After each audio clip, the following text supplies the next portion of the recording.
Welcome back to the channel. Today we are going to recap the S13 engine install.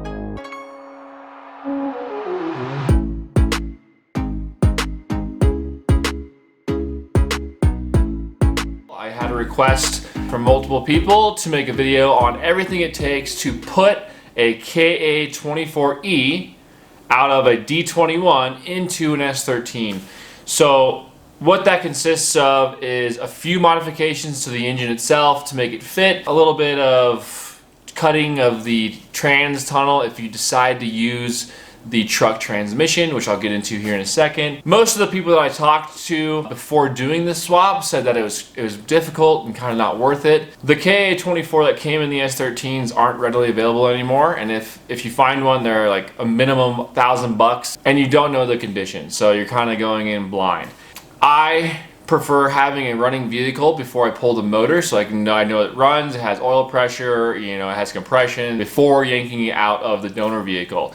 So to kick this off, the first thing is you need to find your donor vehicle. That was my black Nissan D21 I picked up for $600. We purchased it from a gentleman who was attempting to do a timing chain replacement and I guess lost interest. You can see in these videos that the crankshaft was really rusty. He left it open to the elements, which is pretty concerning. That's why I got the truck for $600. So we went through it, we put a new timing kit in it, or the one that he was attempting to install. I got it buttoned up, got everything running, and we parked it. And that was going to be the new donor for the S13. After picking up the new S13 shell from Anthony Sioka, thanks, bro, we brought it back here to the shop. We got it broken down to a rolling shell with a couple brake lines, and that's about it. After putting new carpet in it, getting the seats in it, doing the interior, doing custom wiring, we were able to start to think about putting the engine in. The engine we acquired had a little bit of rod knock after we ran it a little while. I don't know if it was pre-existing or if we caused it in some way, but we had to pull all the bearings out, we had to put new bearings in.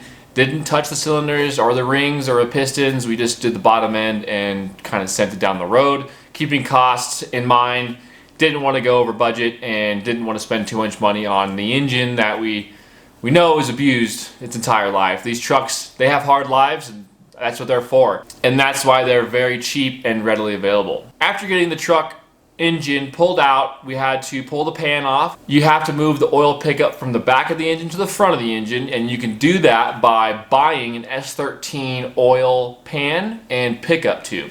I couldn't find the oil pickup tube for the oil pump, so we opted to weld our own. I took the factory D21 pickup tube and I cut it, and I basically just moved it and shortened it a little bit, and it fit pretty well in the new S13 pan. That takes care of the bottom end and allows it to fit into the S13 chassis. You can utilize the D21's factory oil dipstick. It just runs into the back of the pan where it transitions from the block into the pan area, since we're moving the sump from the back to the front of the engine. But if the oil level is up high enough to be in the shallow part of the sump, you know it's full of oil. After taking care of the bottom, the pan, the pickup tube, the dipstick, you have to move to the top of the engine. Most of the swaps you see online, they'll take the intake plenum off and they'll put an S13 plenum on. Again, it's difficult to find the S13 parts, so I opted out of doing that, continuing to use the factory D21 plenum and welding a 90-degree off of the throttle body so that we can get the charged pipes down to the intercooler. The downside to that is you're not going to be able to fit a hood on the S13 until we either swap out that plenum and or modify it. The next thing is mounting the engine. The factory S13 mounts actually work with the mounts on the block from the D21. So you don't need to buy mounts. You can utilize the same mount that's on the S13 and it'll bolt directly into that D21.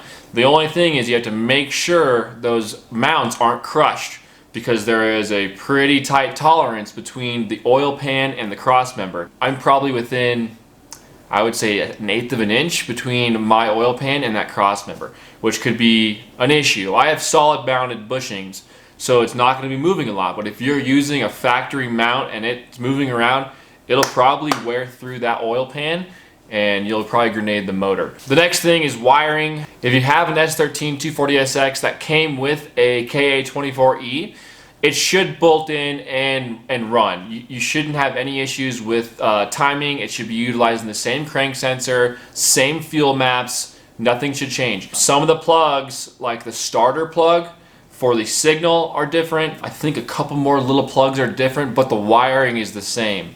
If you have both harnesses, you can just clip those connectors off, basically just solder them back together so that they clip together. The wiring is the same, but the plugs are a little different on some of them. If you're planning on turbocharging it like I did, you're better off just building a custom harness or buying one from Wiring Specialties. If you want to utilize a specific standalone for the S13, you can run all the factory wiring. It's just, if you can replace wires and it's not out of your budget or skill set, I would, because these things are 30 years old now and they're not going to get any easier to work on, and they're just getting more brittle at this point. You also have to decide on what transmission you want to use.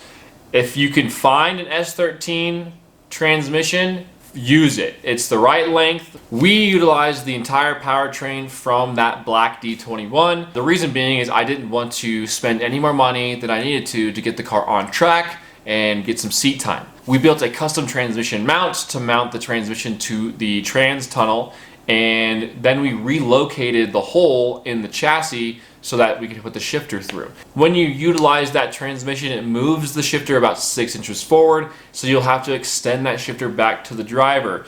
It's a little cumbersome, it's pretty long, but it's really not an issue. If you learn how to drive the car, you can have plenty of seat time, you can learn how to drive, you can get feel for the car, and it's really not going to impede your learning process when you're trying to drift the car. It's just a little funny when the shifter is like this long and it's almost like you're rowing a boat. The reason I kept the truck transmission is because they're very, very cheap. Again, I bought the whole truck for $600. That's transmission, the engine, the wiring harness, the radiator, the pulleys, the power steering pumps, the plenums, the exhaust manifold.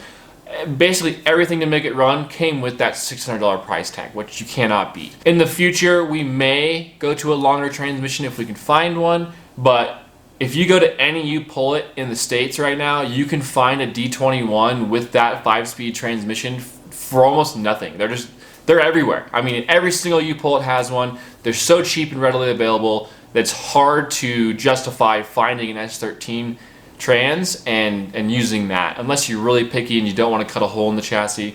Where I'm not. These cars are meant to be driven. I want to drive them and have fun.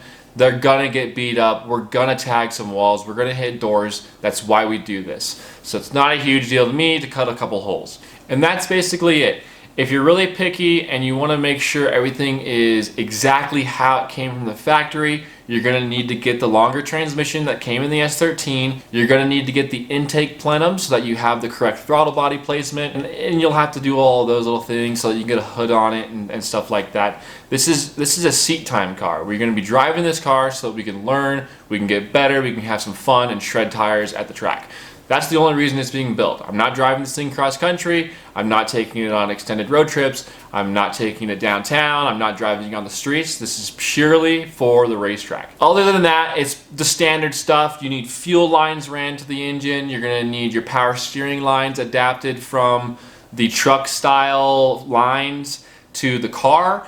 You can also utilize the truck pump, the truck reservoir, and the truck lines, but you'll need to modify the length. In the truck, they go down a lot farther down to the crossmember to the steering box, where on the car it goes to the rack and pinion, so the lines will have to be changed a little bit. In regards to the AC, I'm not running AC. You can obviously use custom lines and get it to work with the truck compressor. I think they're the same.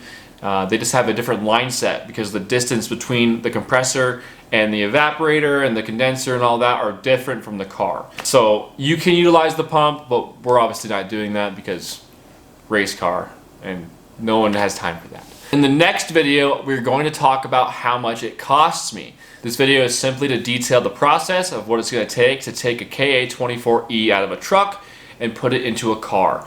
And it's really not that complicated if you have the patience, you take the time, you do it right, and you source the right parts. and it'll save you a ton of money. I mean, I'm in this car for almost nothing, and it is going to be a hell of a lot of fun when we get out on the track. But that'll be it for this video. Stay tuned for that next video so I can show you exactly what it costs me to build this car. Maybe you can get yourself an S13, hopefully relatively cheap, get out on the track, come hang out with us and get some seat time. If you enjoyed the video, drop a like, leave a comment, subscribe to the channel. It really helps us out. Doesn't cost you a thing. It just allows me to keep making these videos. We still haven't been monetized, but I enjoy making these things, so I'm gonna keep doing it, even if we aren't monetized, because I enjoy it probably more than you enjoy it.